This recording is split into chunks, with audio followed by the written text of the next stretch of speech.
escribe esta carta en el versículo 13 y dice, por tanto, ese por tanto, vamos a ver la importancia que tiene, por tanto, ceñid los lomos de vuestro entendimiento, sed sobrio y esperad por completo en la gracia que se os traerá cuando Jesucristo sea manifestado. Como hijos obedientes, no os conforméis a los deseos que antes teníais, estando en vuestra ignorancia, sino como aquel que os llamó es santo, sed también vosotros santos en toda vuestra manera de vivir. Porque escrito está, sed santos porque yo soy santo.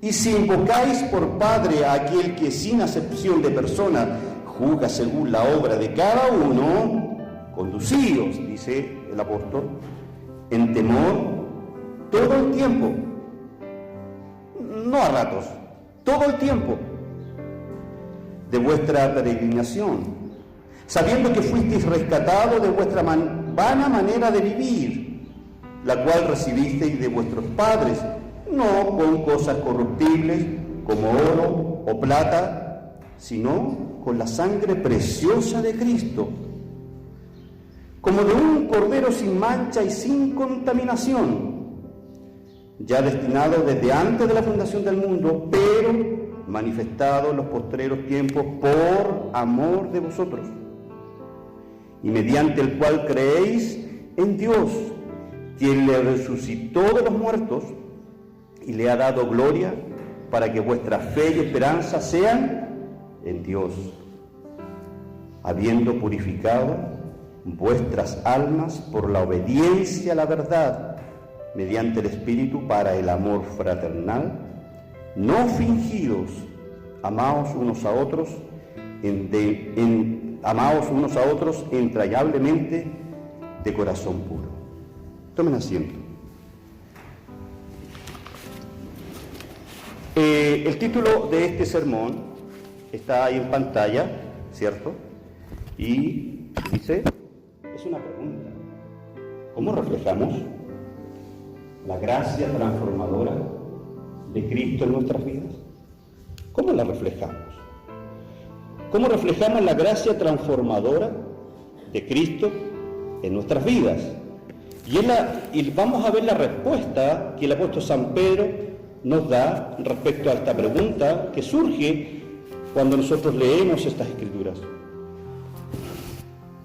Dios nos llama a una vida de santidad y de esperanza, basados en la redención por medio de Cristo, respondiendo con obediencia y una conducta reverente, consciente de la obra transformadora de su gracia. Es la idea central de estos textos que nosotros hemos leído. Cuando abrimos el pasaje de 1 de Pedro 1, 3 al 22, encontramos una exhortación vibrante hacia una vida de santidad y transformación. Pedro llama a los creyentes a prepararse mentalmente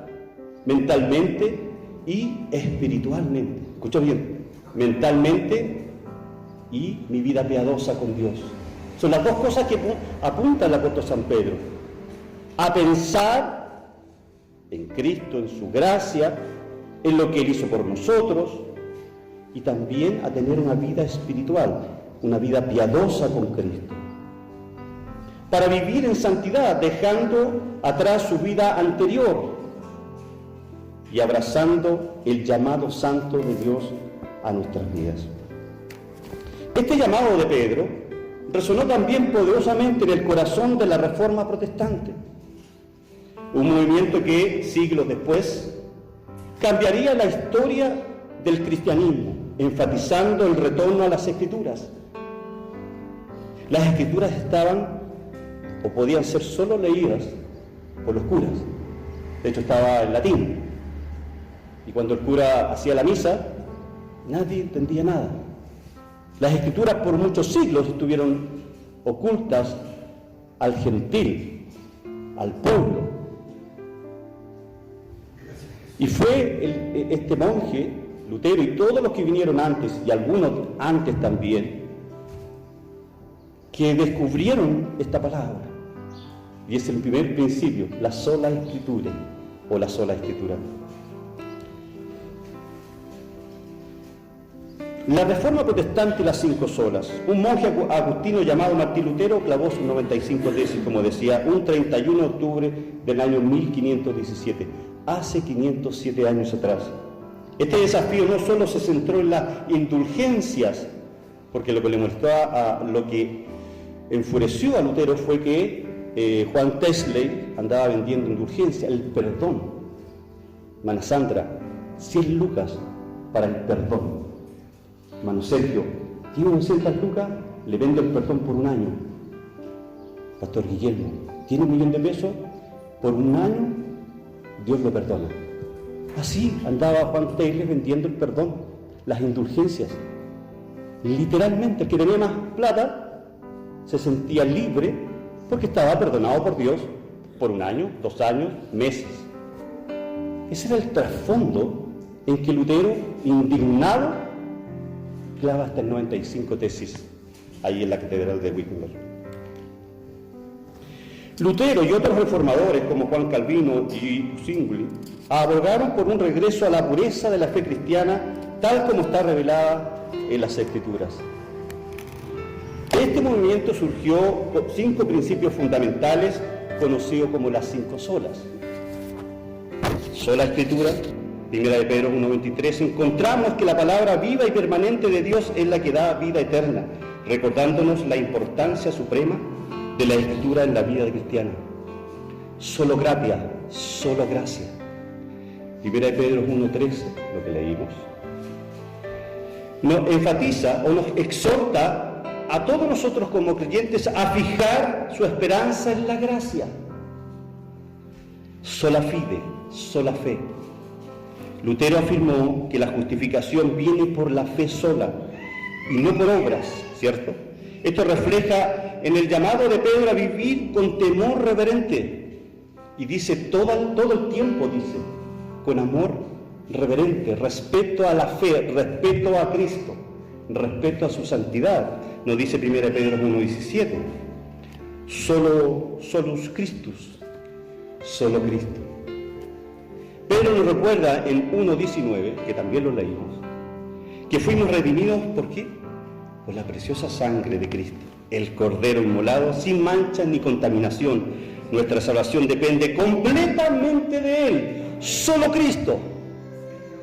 Y soli Deo gloria, solo a Él la gloria, solo a Dios la gloria. Los reformadores insistieron en que toda la vida cristiana es para la gloria de Dios, y lo dice 1 de Pedro, capítulo 1, de los versos 15 al 16, que también leímos. Amados hermanos, ¿están o no están las 5 solas en la Escritura? Sí. ¿Estamos llamados a observarlas? Sí. Porque están escritas en la palabra.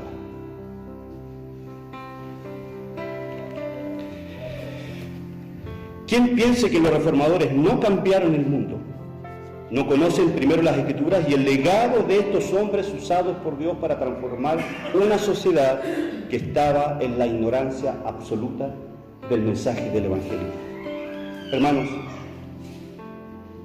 Madeleine, que es una alumna de nuestro instituto, que ella es cubana, con mucha pena, llorando casi, me mandó 2 audios ayer de que en Cuba tienen ciertas horas del día luz y una restricción enorme para predicar el Evangelio. Y ella me decía que no podía escuchar las clases porque nosotros las grabamos y las subimos a nuestro canal de YouTube. Hermano, nosotros tenemos la facilidad de leer y predicar el Evangelio con libertad absoluta. Lutero, ante la dieta de Worm, para comprender el impacto de la Reforma y el poder de estas solas, podemos retroceder a un momento crucial en la vida de Lutero. 4 años después de que Lutero clava las 95 tesis, se tuvo que enfrentar al papado. Y una de las frases que nos llama la atención es, se lo leo textualmente.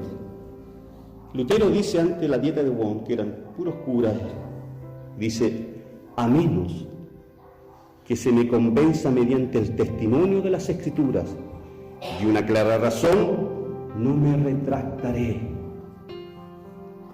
Mi conciencia está cautiva de la palabra de Dios. Mi conciencia está cautiva de la palabra de Dios. No es seguro ni correcto actuar contra la conciencia, decía Lutero. No puedo hacer otra cosa, aquí estoy, que Dios me ayude. Lutero dio el inicio a la gran reforma protestante. Así como Lutero y los reformadores descubrieron que nuestra fe debe estar centrada en Cristo y su palabra, el apóstol Pedro, ¿cierto?, en esta carta que nosotros estamos leyendo, nos muestra cómo esas verdades se traducen en una vida diaria de santidad. Ahora intentaremos contestar la pregunta. Veamos cómo este llamado a la santidad se desarrolla en tres aspectos claves que encontramos en estos pasajes. El primero de ellos es preparación para la santidad. El llamado a una mente activa y firme. El versículo número 13 que leímos dice: por tanto, ceñid los lomos de vuestro entendimiento. Sed sobrios y esperad por completo en la gracia que os traerá cuando Jesucristo sea manifestado. Dale, por favor, Paulino. El siguiente. Este.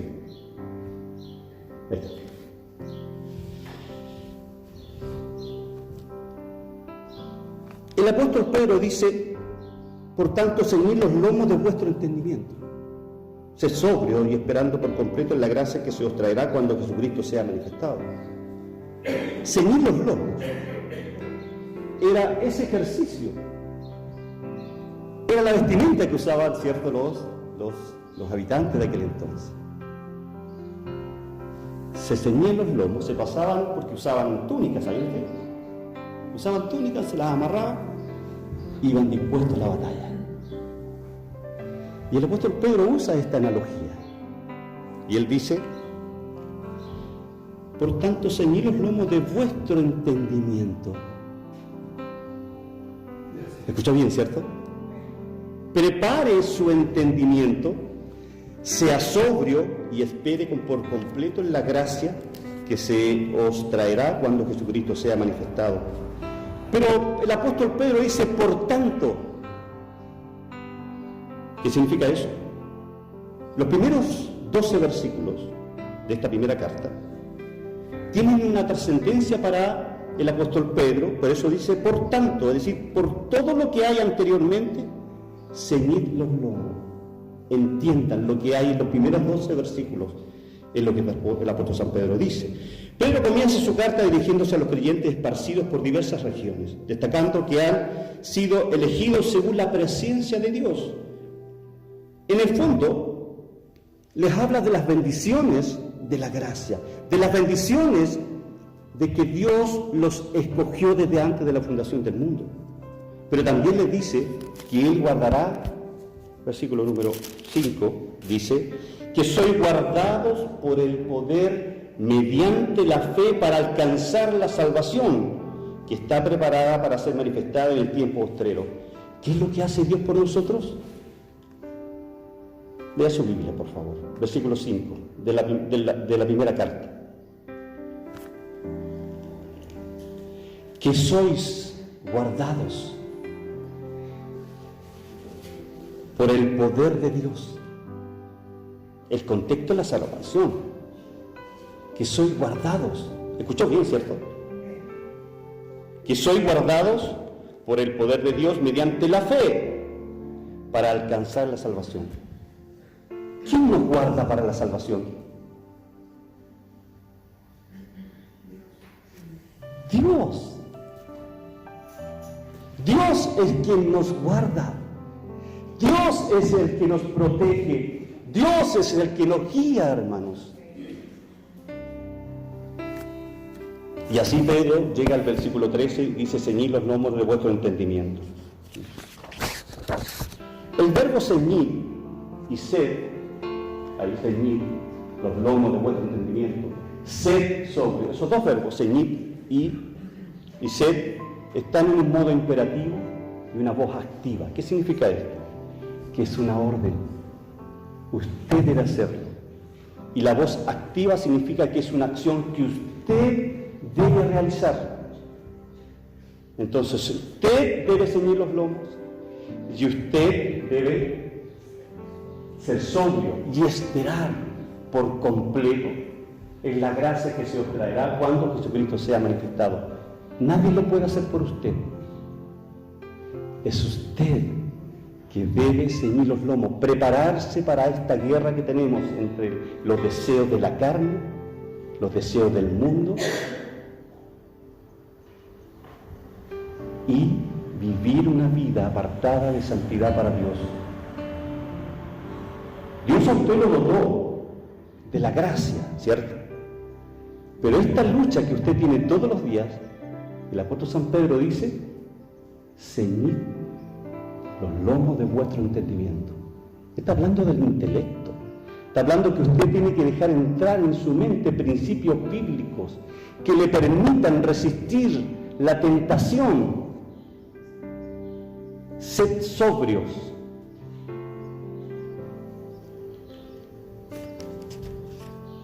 Romanos 12:2 dice, no os conforméis a este siglo, sino transformaos por medio de la renovación de vuestro entendimiento para que comprobéis cuál sea la buena voluntad de Dios agradable y perfecta. ¿Debemos o no renovar nuestra mente? ¿Debemos o no ceñir nuestros lomos? Sed sobrios, siempre estar preparado para enfrentar la tentación, para enfrentar las cosas que el mundo nos ofrece. Amados hermanos, ¿quién dijo que era desagradable el pecado? No. El pecado es seductor. Nos seduce todos los días. ¿O no? Todos los días nos enfrentamos a las vicisitudes de la vida. Y a veces estamos caídos, retorcidos. Y Satanás sabe eso. Y le ofrece una salida alternativa, como la justicia. Y usted dice, no, ya llevo cuántos meses orando al Señor, pero aquí me ofrecen una salida. No. El pecado seduce. Por eso el apóstol San Pedro y también Pablo en Romanos 12 dice, renueven su mente, ceñid los lomos, prepárense para enfrentar la tentación. Y Efesios 4:23 dice, y renovaos en el espíritu de vuestra mente. Otra vez, renuévense en el espíritu de vuestra mente. Sé sobrio, ¿cierto? No se refiere simplemente a la abstinencia de alcohol, sino a una actitud general de vigilancia y autocontrol. ¿Está siendo vigilante usted? ¿Está teniendo autocontrol, dominio propio? Pedro enfatiza aquí la necesidad de una mente sobria para mantenerse espiritualmente alerta y firme frente a los desafíos y a las pruebas. La sobriedad, en el contexto de este pasaje, apunta a una claridad mental que no se deja llevar por las pasiones y deseos mundanos, lo que es un prerequisito para vivir en santidad. La vida cristiana, amados hermanos, exige disciplina mental y claridad de propósitos. La sobriedad espiritual que el apóstol San Pedro se refiere acá es para que nos ayude a mantener el enfoque en la esperanza futura de vivir agradando a Dios. ¿Alguna vez has sentido que están preparándose para algo importante en la vida? Tal vez un examen, una reunión importante, un proyecto, un programa, un negocio, un estudio, una prueba. La preparación es clave, ¿cierto? Prepararnos, administrar, planificar. Cuando estamos enfocados, ceñidos mentalmente y con una mente sobria, nos sentimos listos para lo que viene. Pues en su carta Pedro nos invita a prepararnos para enfrentar las pruebas, para enfrentar la tentación. Y ahí la importancia de la oración también. Orar antes de salir de la casa es como casi un requisito para andar todo el día conectado con el Señor. ¿Cierto que sí? Y no tan solo orar en la mañana. Se viene la tentación, ore al Señor en silencio. Usted sabe cómo hacerlo. Se vienen las pruebas, Señor, ayúdame a ceñir los lomos de mi entendimiento para entender lo que el enemigo quiere mostrarme. Señor, ¿qué me quieres enseñar con esta prueba? Señor, ¿qué me quieres enseñar con esta tentación?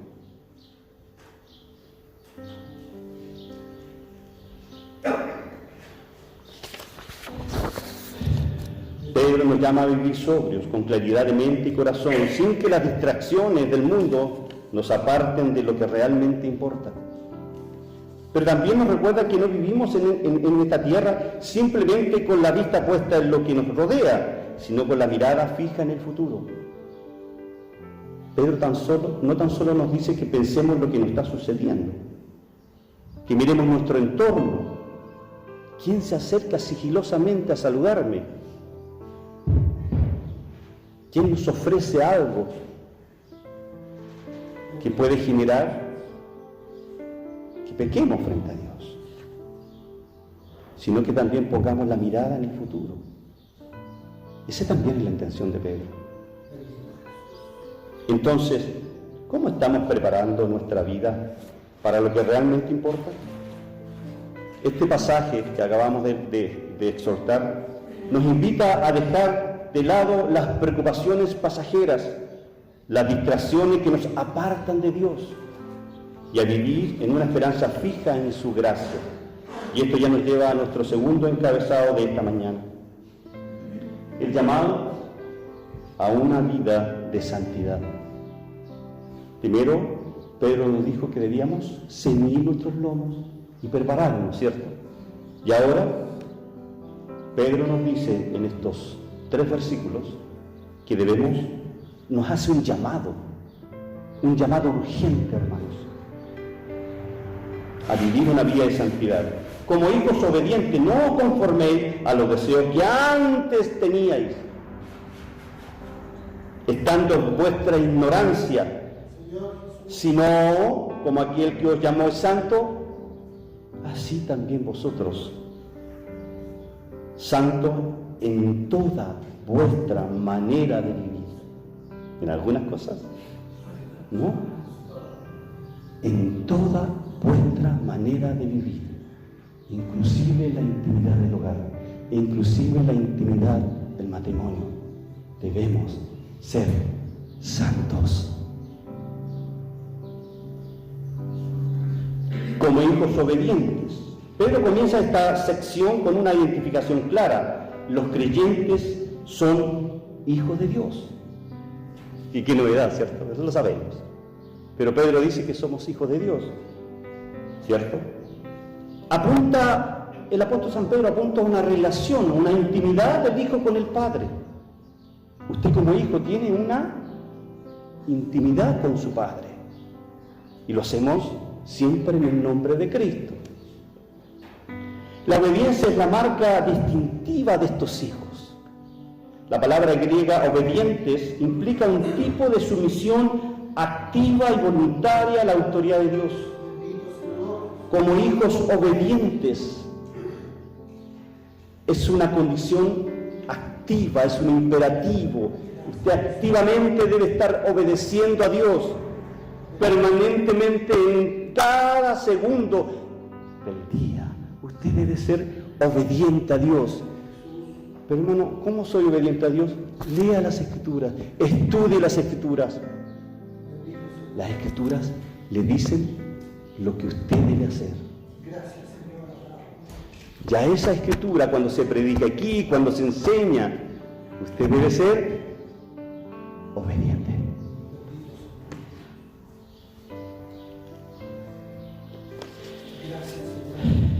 Pedro subraya que los cristianos, al ser adoptados en la familia de Dios, deben reflejar el carácter de su Padre, y esa es la relación, y esa relación se expresa en obediencia. Porque como Padre, como Dios a sus hijos los disciplina, ¿o Dios no nos disciplina? ¿Qué pasa, hermanos, si yo no vivo en obediencia? ¿Qué pasa si yo cedo a la tentación? ¿Qué pasa si usted cede a la tentación? Es sencillo. Dios nos va a corregir. ¿O no nos va a corregir? ¿Usted cree que Dios va a hacer vista gorda al pecado suyo y el mío? Hay consecuencias, hermanos. El estar viviendo una vida en pecado trae serias consecuencias a su vida espiritual. ¿O no el salmista que dice? Salmo 51. Oh Dios, devuélveme el gozo de tu salvación. David se encontraba impuro. David expresa el dolor de vivir una vida en pecado.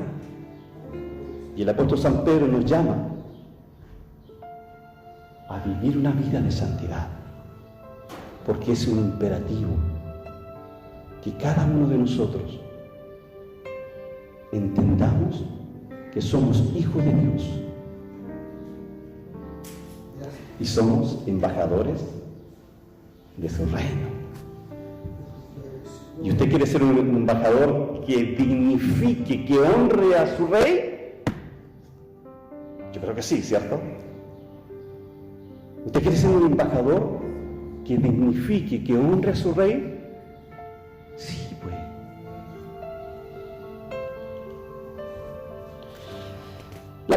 La palabra clave aquí es santos, que significa apartados, puro y consagrado. Dios mismo es descrito como santo, lo que implica su total separación del pecado y su pureza absoluta.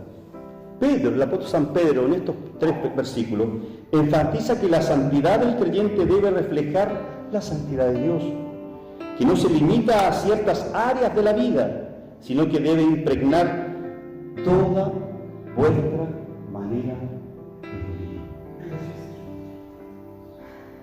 Y habla también que antes vivíamos en ignorancia, antes de Cristo, por supuesto. Ahora que usted es creyente, si yo preguntara cuántos creyentes hay acá, yo me imagino que todos van a meter la mano, ¿cierto? Pero antes de Cristo vivíamos en la ignorancia absoluta. No conocíamos esta relación con el Rey de Reyes, no conocíamos que debíamos vivir una vida de santidad. Pero hoy usted la conoce. Usted sabe que el Rey de Reyes debe ser honrado y dignificado con su comportamiento. ¿Está honrando a Dios en el hogar? ¿Está honrando a Dios con su relación con sus hijos, con su esposa, con su esposo? ¿Está dignificando y honrando a Dios en la universidad, en el liceo, en donde sea? ¿En el trabajo? ¿Tiene relaciones usted que dignifiquen a Dios?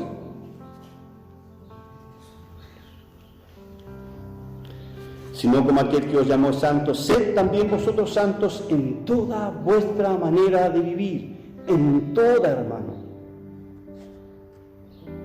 La palabra toda, en el griego, ¿sabe lo que significa? Toda. 100% su vida debe reflejar la santidad de Dios. Hermano, ¿y qué pasa si estoy en casa? En casa también. ¿Qué pasa si estoy en la universidad? También. ¿Y qué pasa si estoy en el trabajo? Nadie sabe que soy canuto.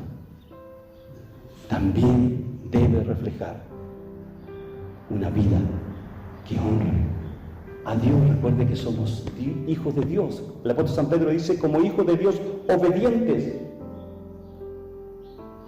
No os conforméis a las cosas del mundo.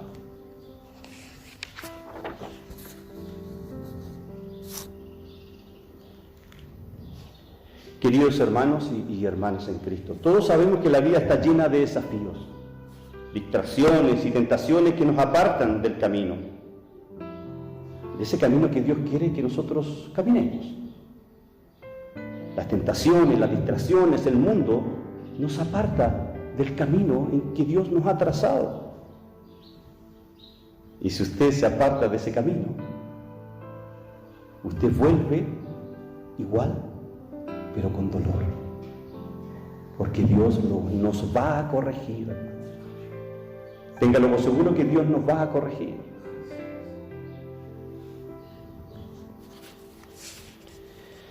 Hoy quiero invitarle entonces a reflexionar profundamente sobre lo que Pedro nos dice en esta segunda parte del mensaje.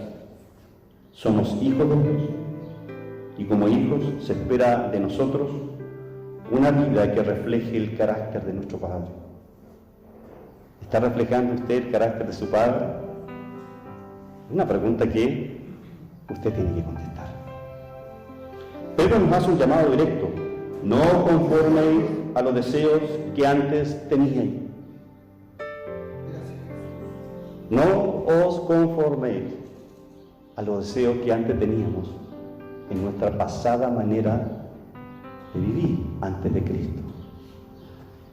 Y ahora Pedro dice que debemos renovar nuestra mente día a día, dejar entrar en nuestra mente principios que vayan transformando permanentemente nuestro carácter, permanentemente nuestra manera, cómo yo miro el mundo, cómo yo miro mi familia, cómo yo miro mis relaciones con los demás, cómo yo vivo para Dios. Y día a día yo debo pensar que inclusive mis redes sociales deben ser para glorificar al Dios que nos dio la vida. Romanos 6, del 1 al 4, dice: ¿qué pues diremos? ¿Perseveraremos en el pecado para que la gracia abunde? Y Pablo dice: en ninguna manera. ¿Cómo se te ocurre que por más que pequemos la gracia va a aumentar? Porque los que hemos muerto al pecado, ¿cuántos hemos muerto al pecado? Sí. ¿Antes de quién éramos esclavos? Antes de Cristo, hermano. ¿De quién éramos esclavos? El pecado. El pecado reinaba en nuestra vida.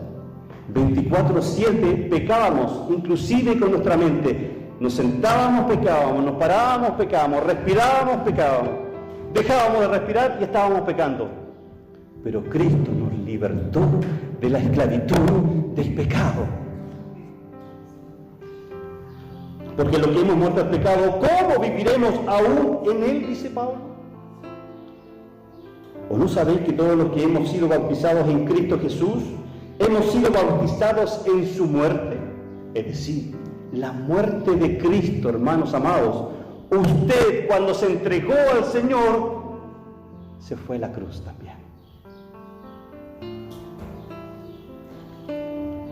Porque somos sepultados juntamente con Él para muerte por el bautismo, a fin que como Cristo resucitó de los muertos por la gloria del Padre, así también nosotros andemos en vida nueva. Es un precioso capítulo, el capítulo 6 de Romanos, que de hecho fue un mensaje que preparé para hoy día.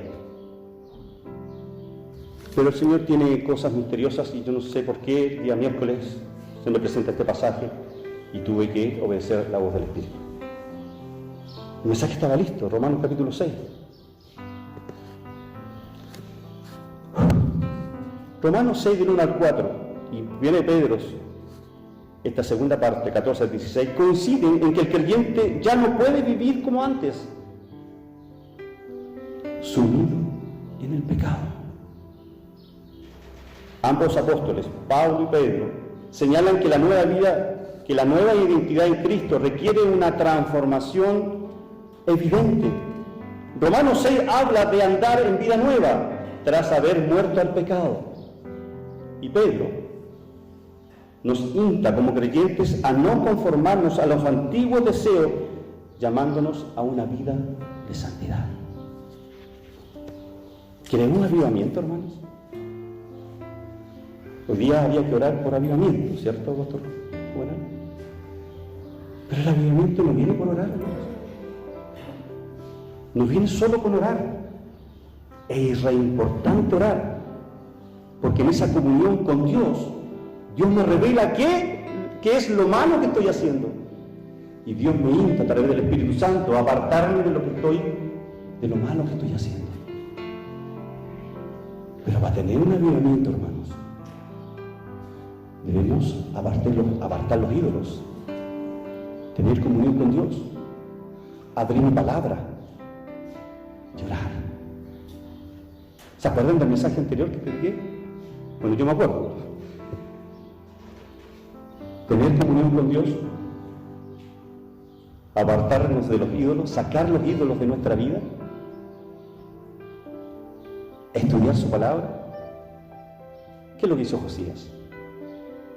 Mandó a que el libro de la ley fuera esparcido por todo Judá y tener una vida de oración.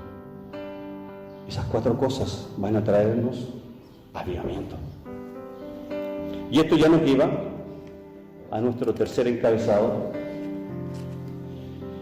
reunidos por un propósito, viviendo en reverencia y gratitud.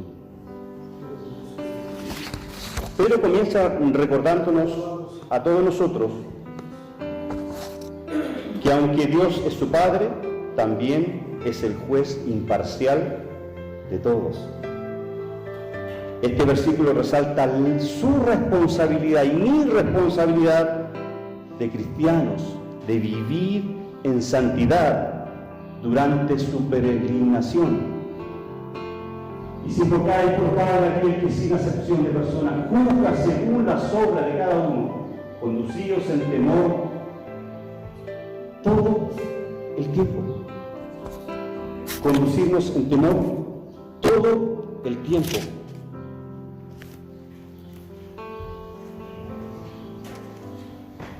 Sino como aquel que os llamó santos, sed también vosotros santos, porque escrito está: sé santo porque yo soy santo.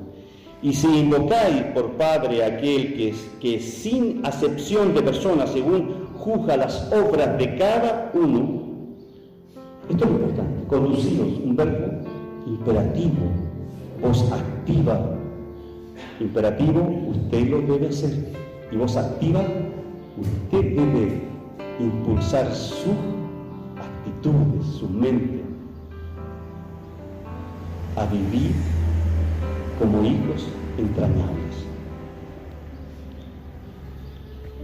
Y el versículo 18-19 dice: sabiendo que fuisteis rescatados de vuestra manera de vivir, la cual recibisteis de vuestro Padre, no con cosas corruptibles, como oro o plata, sino con la sangre preciosa de Cristo, como de un cordero sin mancha y sin contaminación. Pedro ahora profundiza en el fundamento de la redención, de su redención, de mi redención.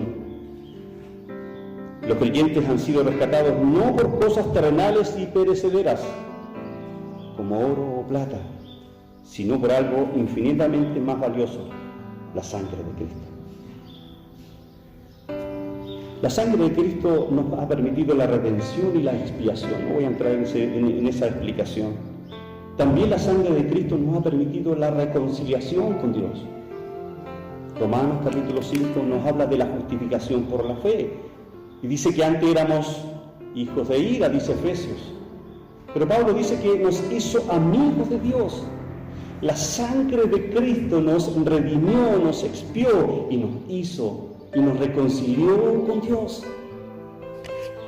Y esa sangre preciosa, a veces por nuestro pecado, dice Pedro, la consideramos como inútil.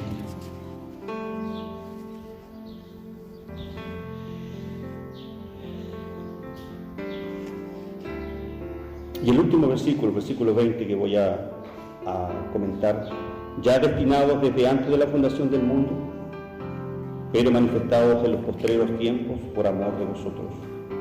Es que nos habla de la preexistencia, hermanos, y preordenación de Cristo como Redentor de nuestras almas. Pablo, en los primeros versículos de su carta a los romanos, dice: Pablo, siervo de Jesucristo, llamados a ser apóstoles, apartados para el Evangelio, dice Pablo. Y esto es lo importante, que él había prometido antes por sus profetas en las Sagradas Escrituras. El Evangelio, la gracia, esta gracia que nos ha permitido, esta sangre preciosa que nos ha permitido ser amigos de Dios, estaba profetizada desde el Antiguo Testamento. El problema es que los israelitas no lo entendieron. Ya para finalizar, amados hermanos,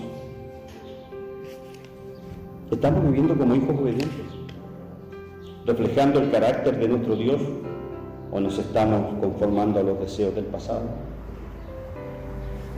Para concluir, las 5 solas llegaron para transformar el mundo. Yo creo, muchos creemos, que hoy día nuestra sociedad necesita otra reforma. A pesar de que las iglesias están abiertas, a pesar de que tenemos las Escrituras, a pesar que al menos en Chile podemos predicar, pero Latinoamérica necesita una reforma. Está lleno de herejías, hermanos. Algo similar a lo que pasaba en el tiempo de Lutero. Está lleno de herejías. Usted no se lo imagina. Es una vuelta por redes sociales. Está lleno de herejías. Usted es bendecido porque el pastor Jorge nos ha permitido tener buena doctrina, tener 2 instancias de estudio, lo que muchas iglesias, con suerte, predican 10 minutos y después es danzas, es cánticos, es gritos. Ame lo que tiene en casa. Amén. Pónganse de pie para que oremos, hermanos.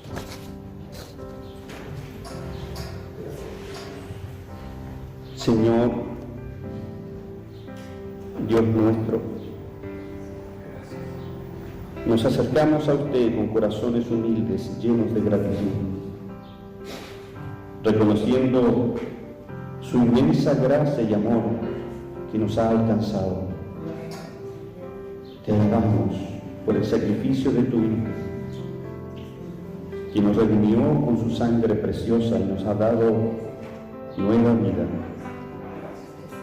Hoy, en este momento de reflexión y adoración, vinimos ante ti con el deseo de ser transformados a la imagen de tu Hijo. Te pedimos, oh Señor, que a través de tu palabra, que es viva y eficaz, nos instruyas en los caminos de santidad. Que cada versículo que leemos y cada enseñanza que recibimos nos guíe más cerca de usted y nos transforme en instrumentos de tu paz y amor en este mundo. Ayúdanos a abrazar los principios de la reforma, recordando que nuestra fe se sostiene en la sola Escritura, que es tu verdad revelada. Que tu palabra sea nuestra luz y guía en cada paso que damos. Te pedimos también que al meditar en las verdades de la sola Escritura, de solo Cristo, de solo fe, y solo a ti la gloria, nuestras vidas se transformen en un testimonio de tu gloria, Señor. Que cada acción y palabra que pronunciemos declare tu grandeza y la salvación que solo se encuentra en usted. Que nunca perdamos de vista el precio que has pagado por nuestra redención y que esto nos motiva a vivir en reverencia y gratitud en todo momento. Finalmente, Señor, que nuestras vidas sean una ofrenda de sol y de gloria, solo para tu gloria, Señor. Que todo lo que hagamos sea para tu gloria, que todo lo que pensemos sea para tu gloria, para que el mundo vea en nosotros la luz de Cristo. Ayúdanos a ser valientes en nuestra fe, a permanecer firmes en la verdad y a transformarnos, Señor, a la imagen de tu Hijo. Gracias, Señor. Gracias por escucharnos en esta mañana. Y confiamos en tu poder transformador y en tu promesa de que si permanecemos en usted, seremos fructíferos en todas nuestras acciones. Señor, ayúdanos a ser obedientes, a ceñir nuestros lomos y a pensar como Cristo pensaría, Señor. En el nombre de Jesús. Amén.